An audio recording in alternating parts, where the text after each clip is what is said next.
2011 में हिंदुस्तान का सेंसस हुआ था। उस सेंसस में हमने ओबीसी का कैटेगराइजेशन किया था। आज तक वो सेंसस रिपोर्ट पब्लिक नहीं बनाई गई है। देखिए, अगर हमें सबको भागीदार बनाना है तो ये तो पता होना चाहिए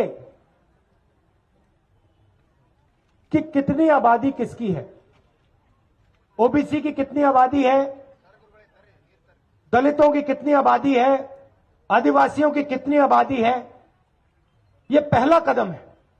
अगर हमें यही नहीं मालूम कि देश में ओबीसी कितने हैं, आदिवासी, दलित, बाकी लोग कितने हैं, तो हम सबको भागीदार कैसे बनाएंगे।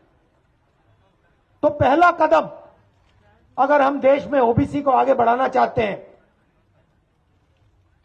उनका हक उनको देना चाहते हैं, तो पहला कदम है कि ओबीसी सेंसस में जो डेटा है उसको प्रधानमंत्री रिलीज कर दें, पब्लिक कर दें।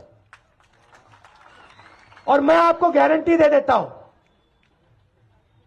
कि हिंदुस्तान के प्रधानमंत्री ये नहीं करेंगे,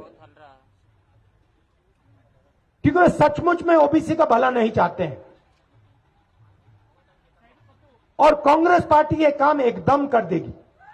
जैसे ही हमें मौका मिलेगा हम ओबीसी सेंसस को पब्लिक कर देंगे। और उससे पहले हम पूरे देश में बीजेपी पे दबाव बनाएंगे कि आप ओबीसी की बात करते हो, ओबीसी की भागीदारी की बात करते हो, ओबीसी को पावर देने की बात करते हो, भारत की प्रगति में शामिल करने की बात करते हो, तो ये जो ओबीसी सेंसस है इसको पहले पब्लिक करो कि हम सबको पता लग जाए हिंदुस्तान में ओबीसी कितने हैं, दलित कितने हैं, आदिवासी कितने हैं, बाकी लोग कितने हैं।